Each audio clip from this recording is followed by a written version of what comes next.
आमे जहा बुणीबा ताहा काटिया पे जाऊ। आम सब बेले कहे जदि आमे धार्मिकता बुणीबा आमे धार्मिकता काटिबा, जदि आमे पाप बुणीबा पापर वेतन मृत्यु को काटे। तेणुकरी प्रभुंकर गोटे क्रोधर दिन अच्छी मोर प्रिय माने, आमे भाविबा ना जे प्रभु क्रोध करूना रागु ना, प्रभु पूरा शांत शिष्ट दयावान परमेश्वर। आज जो माने प्रभु को विरुद्ध रे उठुचंती से मान को आपण पाइबे नहीं आगामी दिन में।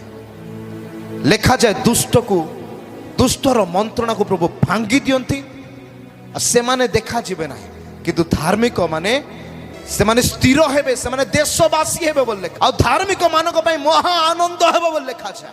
आज आपण कौन करुछंती मोर प्रिय मान, आमे मनुष्य को ठकी पारिबा किंतु प्रभु को ठकी पारिबा नहीं। दुख समय जेतेबेला आमे आंठु भांगी की प्रार्थना करिबा अश्रु झरेबा ना, से दिन प्रभु देखिबे यार धार्मिकता केते डिपोजिट हेछि, यार धार्मिकता केते डिपोजिट हेछि। जार किछि नाही ताको केबे किछि दिया जाय नाही। प्रभु कहले सेति पई जहार अछि ताहाकू दिया जिवो, जहार नाही जहा अछि ताठारे ताको भी निया जिवो। स्वर्गर बैंक रे आपनकर कोन अछि प्रभु देखुछन। मोर प्रिय मान आमान को जीवन रे प्रभु देखुछन आमान को संचय कोन। हालेलुया। आमे केमिति हृदय प्रस्तुत करिके प्रभु को निकट को आसु, केमिति हृदय प्रभु को आज देइछु, आमे प्रभु को पई कोन करूछु ताहा प्रभु देखंती मोर प्रिय मान। तेणु करी बलिदान गोटे प्रकार विषय अटे जा प्रभु को आकर्षण करे। बलिदान एक प्रकार विषय अटे, बलिदान को सदा प्रभु को चक्षु लक्ष्य करे मोर प्रिय माने। बलिदान आमान को धार्मिकता आड़ को नहीं थाए। आपण जेते धार्मिकता आड़ को जीवे मोर प्रिय मान, ए पृथ्वी आपण को पछरे दौड़िया पे जाउछि,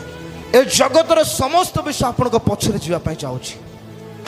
हालेलुया।